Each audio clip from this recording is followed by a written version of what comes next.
what do you really want? And the way to do that is to say, here's a piece of paper, not really, but figuratively, and I want you to write down what you want. Just take a little time, don't do it. Take a little time and write down what you want. And if you're like most human beings, probably first on the list is a good relationship, something that makes me feel important, needed, wanted, loved, secure, all that kind of stuff. And so whether you're in a relationship, I'd like it to get better, so-and-so should behave in different ways, should understand me better, etc. Or if you're not in a relationship, how to find my, quote, soulmate, somebody who just fits perfectly with me and just fulfills the meaning of my life. And if we're really honest, we write down a nice house and a Ferrari, or at least some sort of a car, and perhaps children, and or perhaps a little time without the children, and we make our list. Nobody's judging, just be honest, you put that down. The purpose of this discussion is, no matter what you put on that list, unless you're very highly evolved, my experience is it's not really what you want. It's not that it's wrong, it's just not really what you want. And the way I prove that is as follows. Let's say you put down, I want a relationship. I want to meet somebody. I want to have that special relationship. And then I would ask you, what if you walked outside after this conversation and all of a sudden there was this bush in front of you and it started burning like it did to Moses and talking to you. And its opening sentence was, I am the Lord your God, and I would like to discuss some things with you. And said enough things that it knew about you to where you were pretty freaked out that you're actually talking to an omniscient, omnipotent being, or at least bush. And the question that gets asked of you is, what would you like? What do you want? I can grant whatever you want. And having gone through this exercise with me, you feel, God, thank God, Mickey, I'm prepared. This is neat. I thought about it. And you say, I want a relationship. I want to meet somebody. I want to have that thing I've looked for my whole life. Or I want a house. Or I want the perfect job. I want a job that makes me, that fulfills what I'm looking for. And what God tells you at that point is, I can give you that. I have the power to give you that. But there's a caveat, which you probably want to hear before I give it to you, which is, I can give you that perfect person. They will be loyal to you. They will stay with you your entire life. But the caveat is that you will be completely unfulfilled. You will feel sad every time you come into their presence. You will not feel any love. You will not feel any joy, happiness, meaning. But they'll be there, and they will dote all over you, and they will just be the most perfect partner that they could possibly be.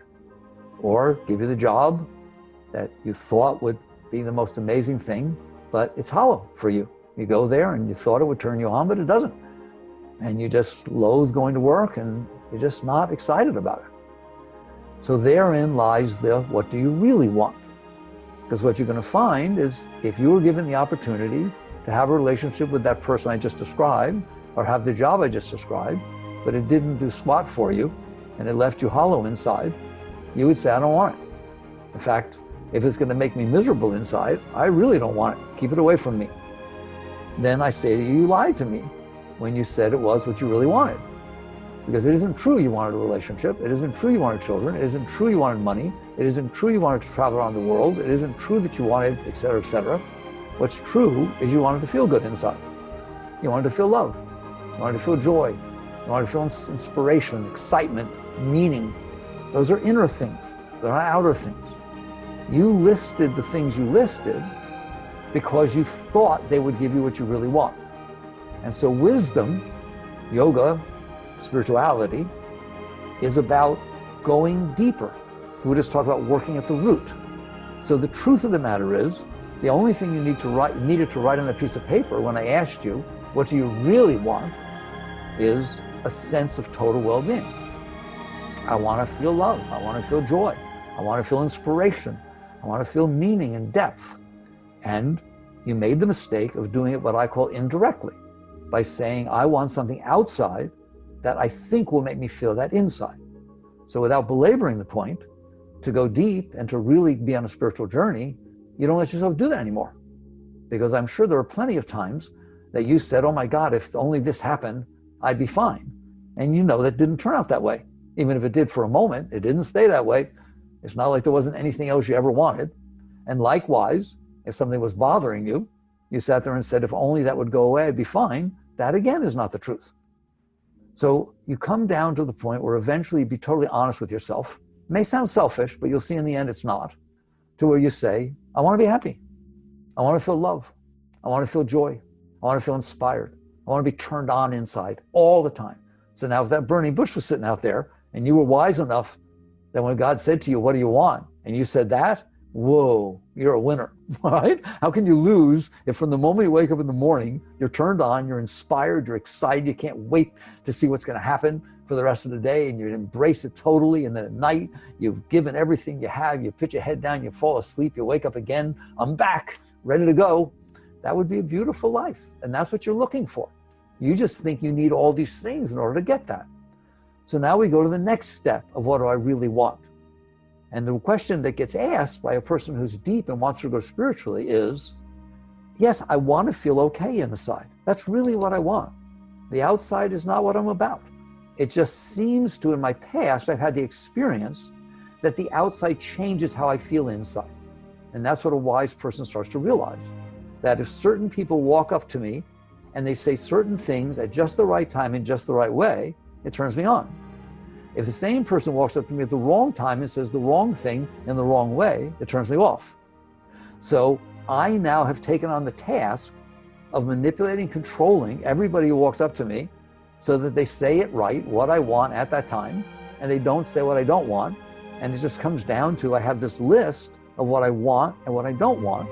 And most human beings, and most means 99.9%, have devoted their entire life to getting what they think they want and avoiding what they think they don't want. And the emphasis on the word think. Versus it becomes much simpler when you realize what I want is to be okay. I want to feel love, I want to feel joy, I want to feel happiness and inspiration. So now as you look at that, the next question becomes, why don't you? Because your experience is, I can only feel those things if the outside comes in through my senses in a certain way. So the depth where you start to get spiritual and you go deeper into this is you ask, why is it like that? Why is it that if I get what I want, it turns me on? And if I don't get what I want, it turns me off? And if I get what I don't want, it definitely turns me off. And if I don't get what I don't want, I feel relieved. We take that for granted. A yogi takes nothing for granted. A spiritual person questions everything. Why is it that the only thing that really turns me on is when the outside world is exactly the way that my inner state decided it wanted it to be?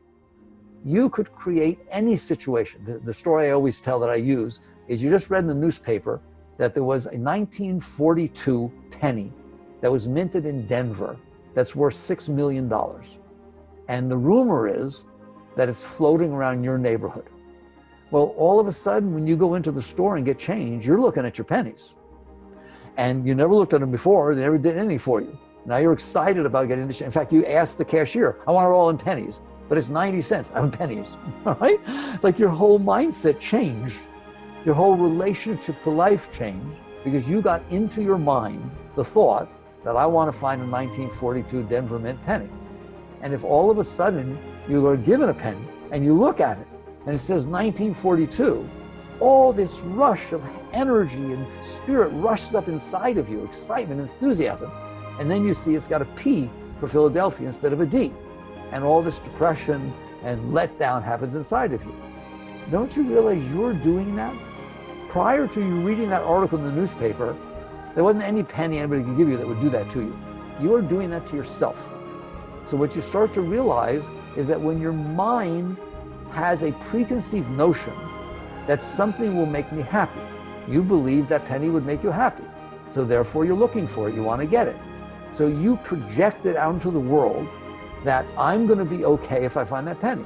I'm going to be okay if I find the right relationship. I'm going to be okay if I find the right job.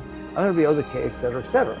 By doing that, you set up a condition that said, if the world unfolds that way, I will open to it. I will be receptive. The word is open. We're all spiritual people. We understand the word open. It means my mind will be receptive. My heart will be receptive. And it is because you open that you feel the joy. Objects do not give you joy. That which turns you on turns somebody else off.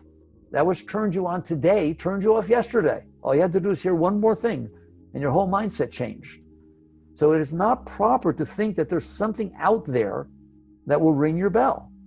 There is something you decided inside yourself that you will open if it happens, and it is that opening that brings the joy, that brings the love, that brings the light. And that's an absolute truth. It's always that way. Likewise with closing.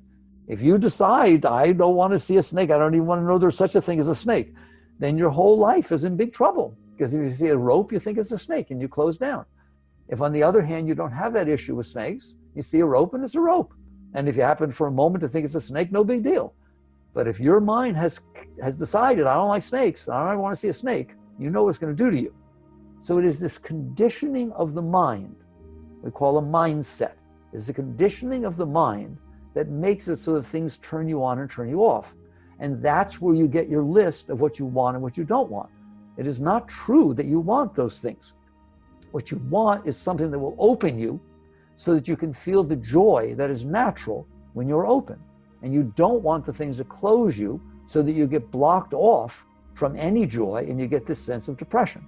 You have a choice. Do you want to spend your life deciding what you want and what you don't want and then chasing it outside? Or do you want to sit there and work inside to realize all I really want is the joy and the love, and if I stay open, I can have those. I don't need outside conditions to keep me open.